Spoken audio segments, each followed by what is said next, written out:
You are entering a dimension of sound. You carefully come in through the threshold with wonder, yet skepticism. You see the faint shape of an outline of a robot arm petting a cat.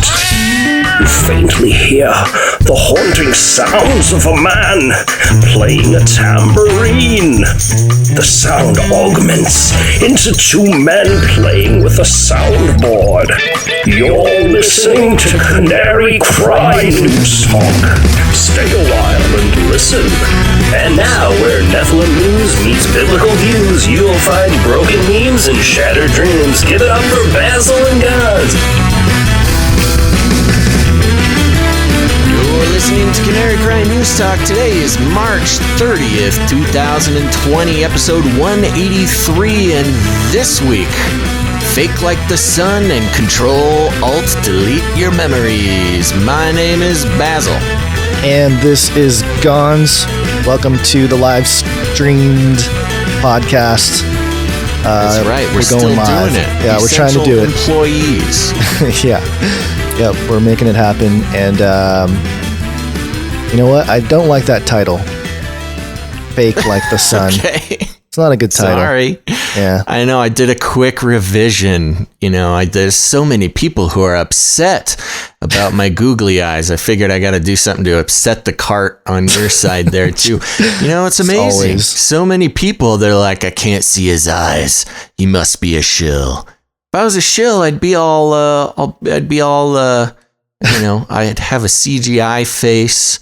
I would be so much more trustworthy if I was a shill. But anyways, today we're just going to jump right into it because we have the normal length of show today. We're going to have to be sticking with our half-hour format because we got started a little late, and Gons, you got stuff to do. Yep.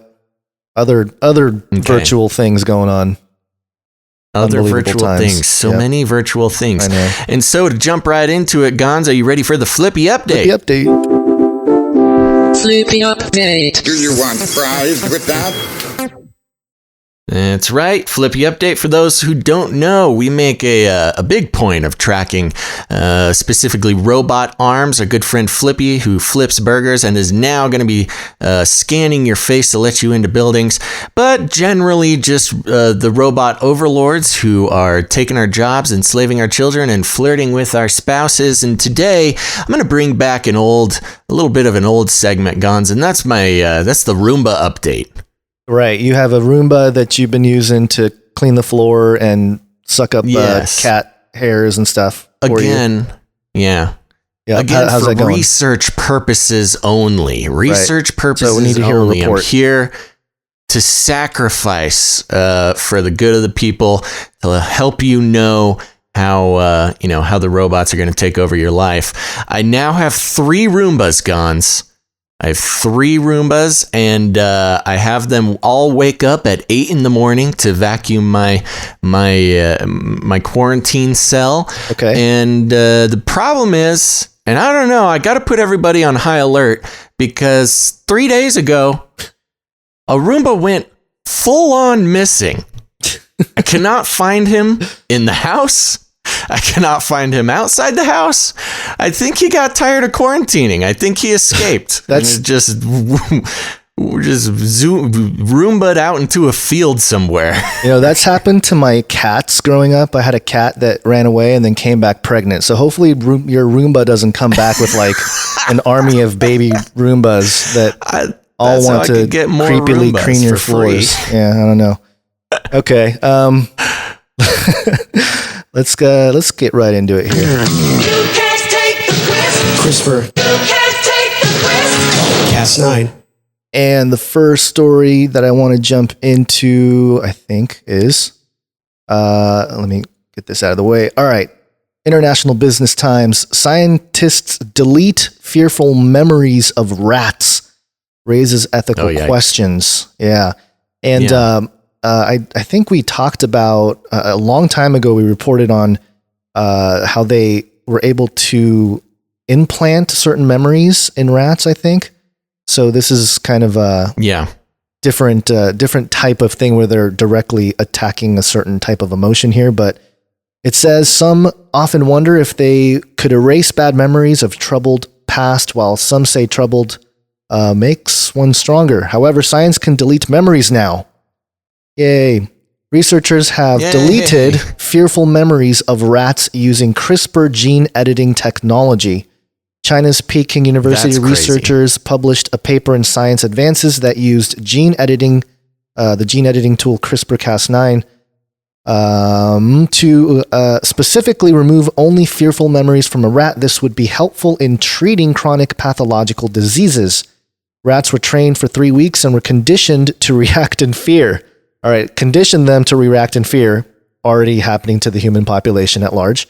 After the function-specific gene was knocked down by CRISPR in the rat's neural circuits that are responsible for fear memory, there was a significant reduction in reacting to the fearful conditions.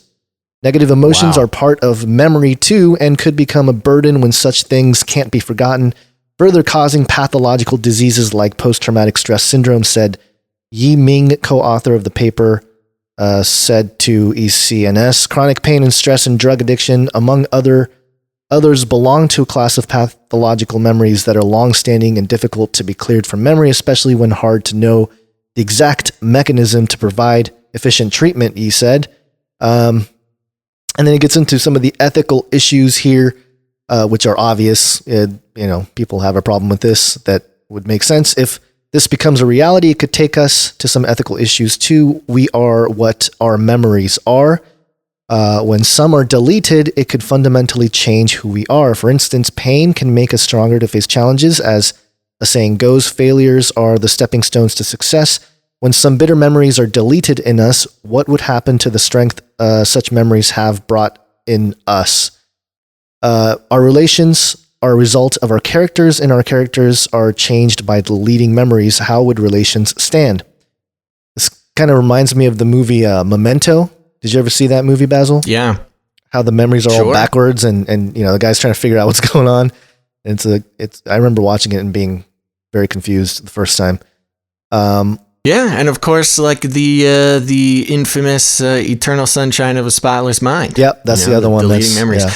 You know what freaks me out about this, though? This is deleting memories at the genetic level, or at least using gene editing to delete the memories. Yeah. That's a lot different than programming, reprogramming, using some sort of mind control, whether it's, EMFs or trauma-based or whatever. This is at the level of DNA that they're actually deleting these memories. Which, of course, brings up a lot of, scary conspiracy theories about, vaccines being able to deliver CRISPR, alterations and things like that. What if, you're talking about Mandela effect? There's been a lot of talk about chemtrails being used to alter DNA, deliver CRISPR solutions and things like that. Nanobots or something to nanoparticles to get into our bloodstream and all that. Yeah. That get a little could CRISPR solution together, distribute it to the mass population. Boom, we all forget about something that they don't want us to remember. Yeah, and the whole adage about the generations that are coming up, they're so disrespectful of the older generation, and there's that generation gap.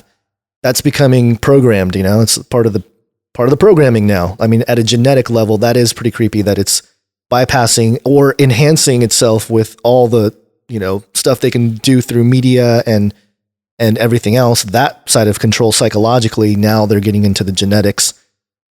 I don't know, man.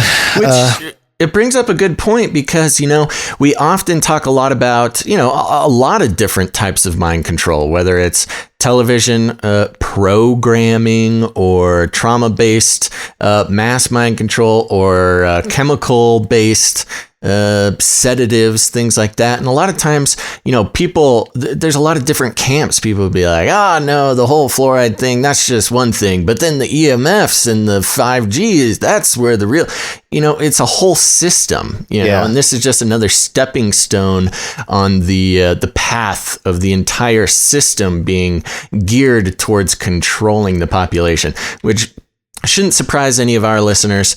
But there you go. We're in a system-wide issue when it comes to this stuff. Yeah, for sure. Yeah. So, yeah, I think that's it for that. I mean, is there anything else Okay. you got to say about that? No. I got to tell you about China. Ooh, China. Welcome to Chinese News! Now, don't freak out, everybody. This is not Chinese news about COVID-19. We got some COVID stuff coming up a little bit later, but we have some non-COVID related China news, and this is from thesun.co.uk, so you can take it with whatever size grain of salt as you want. But the headline is this: is it hot in here? China's artificial sun that's 6 times hotter than the real sun will be ready this year and could generate unlimited energy. Now, we've been following China and its its desires to control the universe. They had artificial moons going up. Very beautiful. They've been talking about putting together this artificial sun, which we did report on the sort of first steps on the artificial sun last year, but apparently it's coming up quick. So here we go. The article reads, scientists hope that the artificial sun will help harness the power of nuclear fusion. This could bring humanity a step closer to creating unlimited clean energy by mimicking reactions that naturally occur inside the sun proper. The artificial sun was first announced by Chinese researchers last November, but the project has just hit an important milestone. Chinese media reports that early trials have allowed researchers to create stunningly high temperatures. And they have this picture here, Gons, if you want to show it on the stream there. They got this super scary machine, of course, with a nice little Chinese flag sticking out of it. So you know who's responsible for, melting a hole all the way down to the core of the earth and unleashing the oceans of lava. Or down to the abyss, whatever shape you believe. That's right. Yes. Is part of creation. Fire this sucker up, it'll melt right down into the abyss, and that's when the locusts come out. Yep, there you go. Researchers are using a device called tokamak, which uses a powerful magnetic field to trap hot plasma. Our sun hits temperatures of around 15 million degrees Celsius at its core. But the plasma from China's here we go. Hot, cold read. But the plasma from China's artificial sun has reached an electron temperature of 100 million degrees Celsius and an ion temperature of 500 million degrees Celsius. I don't know what an ion or an electron temperature is, but it sounds sciencey and scary. Ions are what, quote, generate energy in the device. Duan Zuru, an official at the China National Nuclear Corporation, told Science and Technology Daily, the official newspaper of China's Ministry of Science and Technology. Propaganda. So the plan is to now bring the ion temperature to 100 million degrees too. Ion temperature is usually lower than electron temperature, so this may be difficult. The device, Duan said, needs to be tweaked to hit the goal. No kidding. As well as high pressure, nuclear fusion requires extremely high temperatures, which the artificial sun could provide. If successful, China will be able to provide a major helping hand in ITER, the International Thermonuclear Experimental Reactor. It's a major project involving scientists from 35 countries that aims to, quote, new energy sources using nuclear fusion. If nuclear fusion can be harnessed using a low energy method, it could allow for the creation of, quote, unlimited clean energy. China recently whoa, sorry, my browser just went nuts. Nope, that's the end of the article there. So there you go, Gons. I mean, this is reminiscent of some of the concerns that pop up with CERN. Over there in Switzerland, opening up some portals and things like that. I think trying to create a little mini sun on the Earth has just as many sort of spooky ramifications than anything going on over at CERN. What do you think? Well, it's interesting because on one end with CERN or with quantum computing, you got to go to the very cold. You got to make it really, really cold to make some of that work. Whereas they're going the opposite way. They're trying to harness heat as much as possible. And nuclear fusion, the rumors have been around that this type of thing has been basically harnessed for a few decades maybe. but it's just, not commercialized. It hasn't really been able to be publicly released as something that's viable for energy. But those are just rumors that I've heard, but hey, if it works, how high does how high does it, does it just shoot off the ground, or does it float in the sky? What are they planning to do here? No, it's just contained in a little metal box, basically. Okay, so you're just like extracting energy from a little power thing, right? Gons, I'm just a podcaster, just an essential employee of this podcast. I thought you know these things with your googly eyes. I thought scientist. I am going to look deeper into this with my giant eyes, because that does sound like something we need to have a little bit better understanding of. And Chris something in the chat room says, "You'll shoot your eye out," comes to mind. And that's exactly how I feel about China right now. Don't stare at the sun. For your own good. Don't do this. We don't have a jingle, but I do want to just mention this because it's fun. Weird source. I don't know about the source, but I'm going to go ahead and share it anyway because it was a good headline. NJMMA News, whatever that is. To find a coronavirus vaccine, you need a new Manhattan Project. There you go. Interesting. That's it. That's all you get from that. Of course, Manhattan Project being the perfect example of how you can get hundreds of thousands of people to keep something top secret, which is one of the main annoying arguments that anti-conspiracy theorists bring up. How can you get so many people to keep a secret? Well, we did it for a long time with about 100,000 people. So keeping secrets isn't as hard as you think if you got the power of the U.S. government behind you, baby. Maybe Q will get in there, though, and tell us some secrets that we don't know. Oh, yeah. All the riddles. Or we can just ask our CIA handlers. They should let us know. Oh, yeah. Still nothing, huh? Okay. All right. Are we going to do a little bit of COVID stuff? A little bit. Yeah, let's do a little bit. COVID.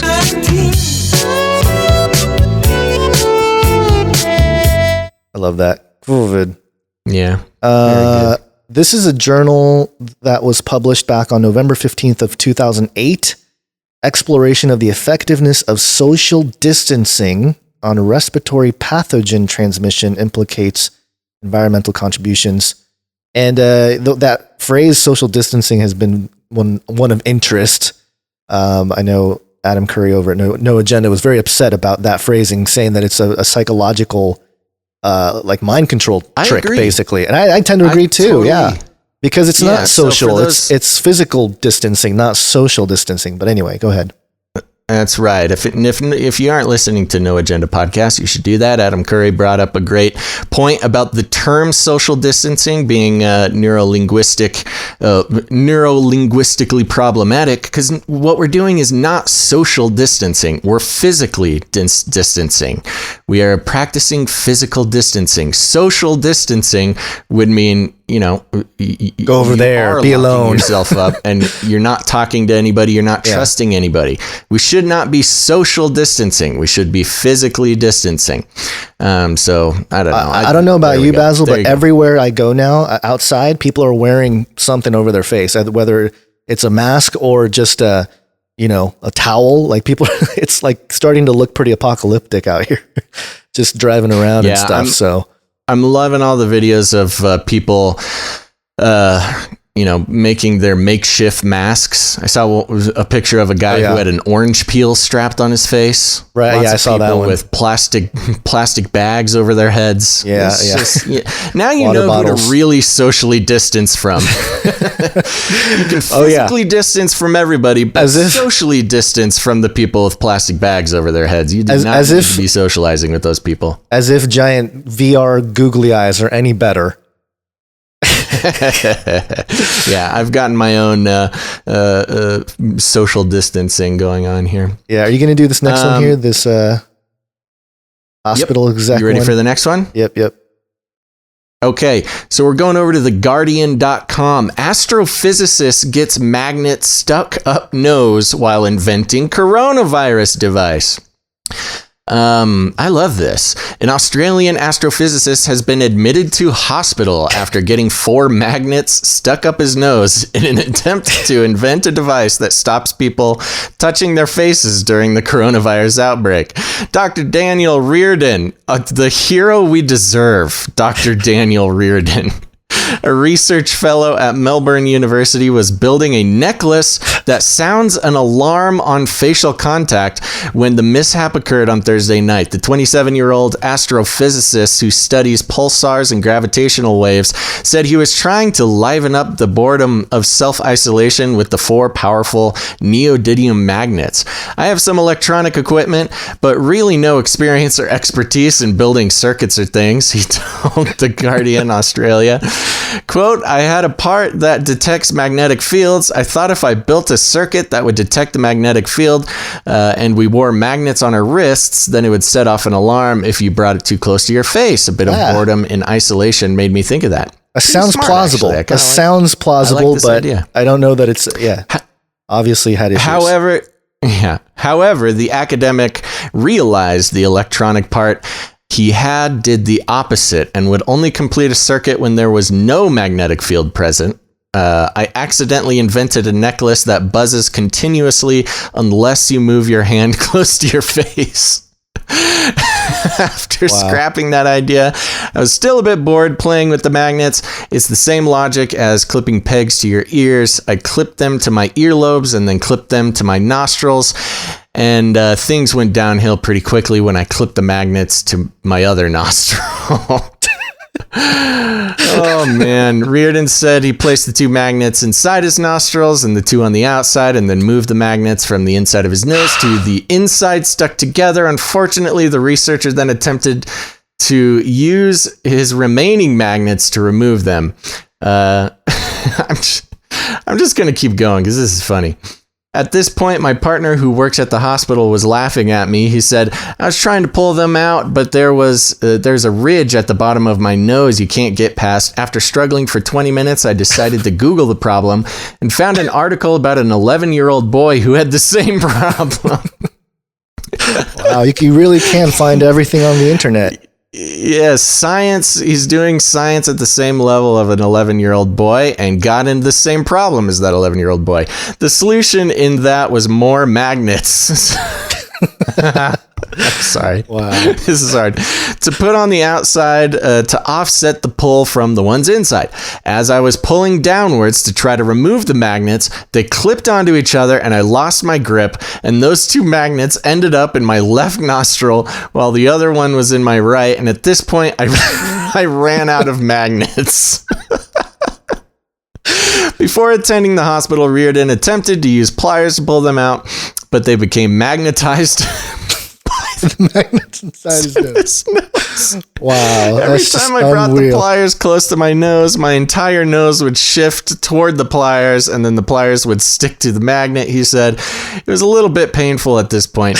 My partner took me to the hospital that she works at because she wanted all her colleagues to laugh at me. The doctors thought it was quite funny, making comments like, this is an injury due to self-isolation and boredom.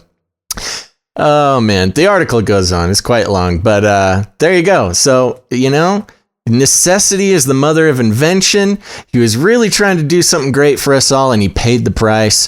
Thank you, Dr. Reardon, Dr. Daniel Reardon, an astrophysicist. Maybe he needs to keep his eyes on the telescope and let the medical professionals work on the coronavirus stuff. But that's right. You're the hero we need, Dr. Reardon. All right. What else you got? Reminds me of a time I got a bell stuck in my ear when I was in first grade. First grade, though, so at least I got that going on. What'd you get stuck in there? A little bell. A bell? Yeah, like this little ringing bell. Little bell. Little jingle bell? Yeah, jingle bell. Yeah. I got plenty of Legos, but most notoriously in my family, I got a Cheerio stuck in my nose.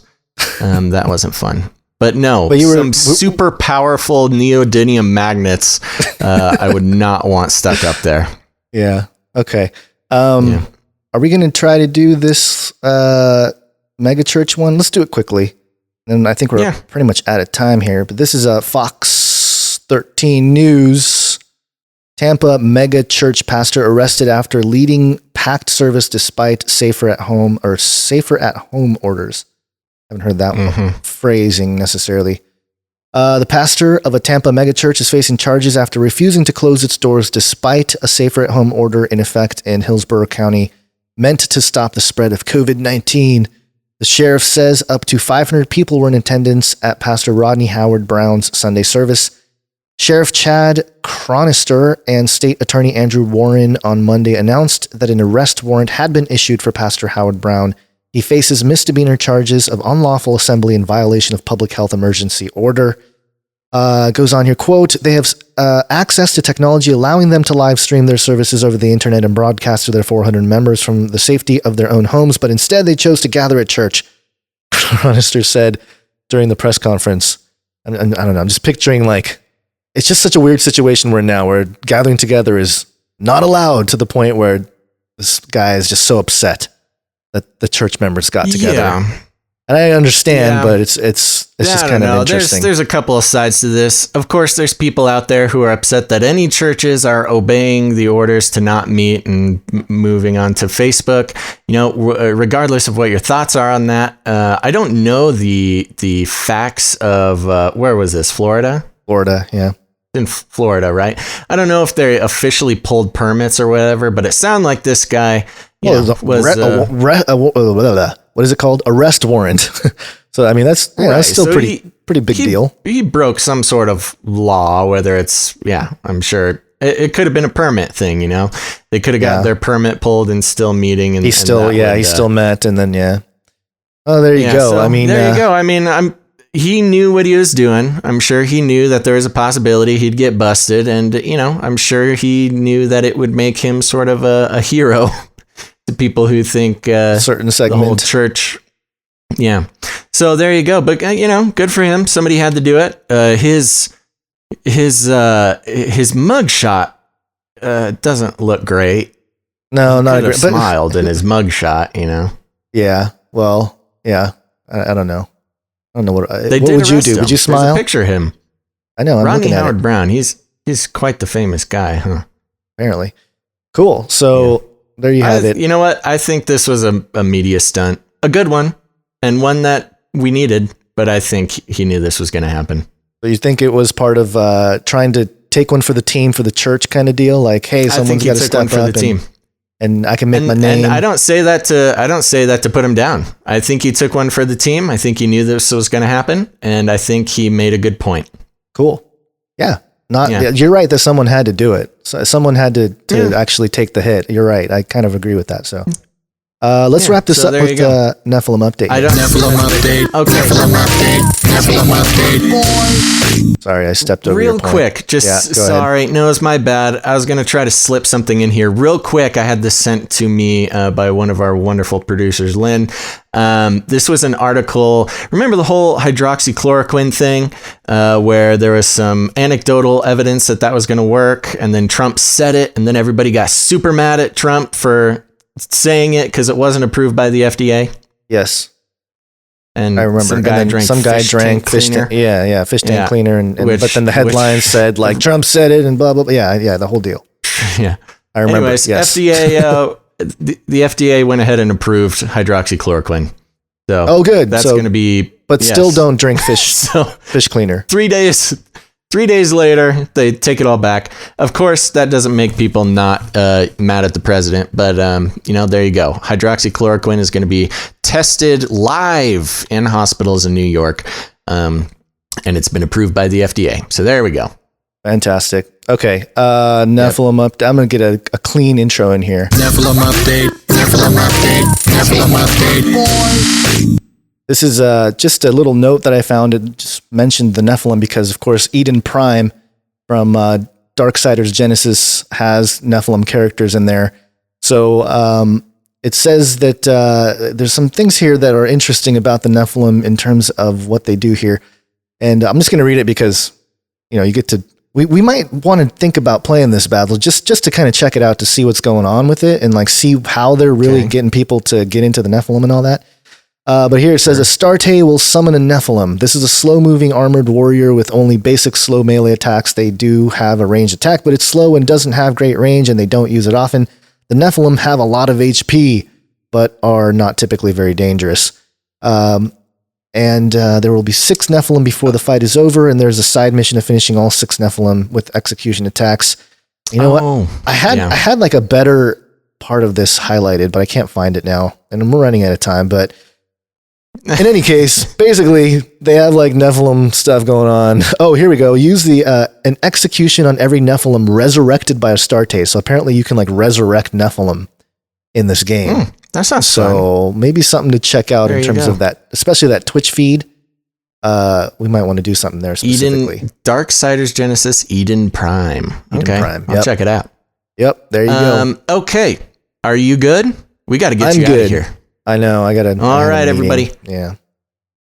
Sorry we had to cut the show short. This is the regular timing of the show, but I've gotten kind of used to going longer now, Gons. But we'll be better in the future. But we made it happen.